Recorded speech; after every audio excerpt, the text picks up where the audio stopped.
अस्सलाम वालेकुम वरहमतुल्लाहि वबरकातुहू। मैं हूं मुनीर हुसैन।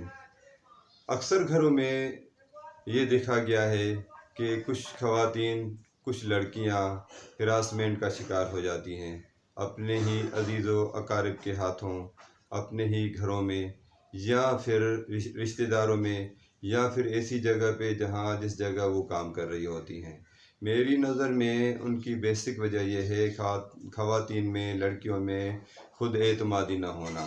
और अगर रिश्तों में भी ये मामलात होते हैं कि वो आपस में इतने जुड़े हुए नहीं होते हैं कि उनको सच्चाई बयान की जाए तो एक्सेप्ट कर ले कि मामलात इस तरह होते हैं और उसको सही अंदाज से हैंडल करने के लिए कुछ सलाहियतें हों।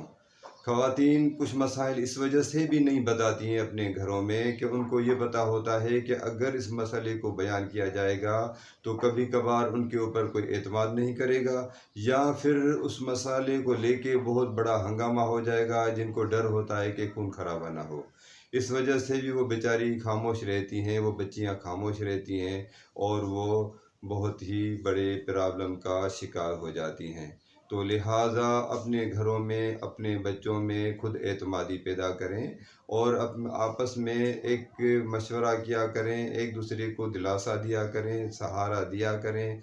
और कभी कोई सच सामने हो, कोई तकालीफ सामने हो तो उनको ये बताएं, उनको ये समझाएं कि हम आपके साथ हैं, आपके साथ बैठे हुए हैं, और उनको तरीके से सही अंदाज से हल करने की कोशिश किया करें ताकि मसाइल हल हों और अपने बच्चों में, ख़वातीन में, बच्चियों में एतमाद दें और एतमाद की कमी न करें।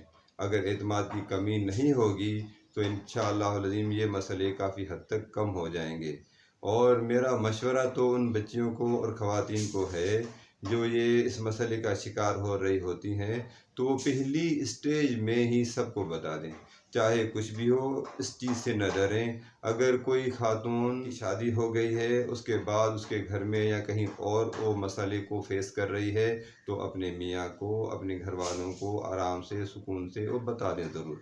क्योंकि जो भी होना है फर्स्ट स्टेज पे हो, उसके बाद जो सेकंड स्टेज है और थर्ड स्टेज है वो बहुत ख़तरनाक है। मैसेज आपको अच्छा लगा हो और इससे हम सबको कुछ सीखने का मिला हो तो सब्सक्राइब करें और इसको आगे शेयर करें। अस्सलाम वालेकुम वरहमतुल्लाहि वबरकातुहू।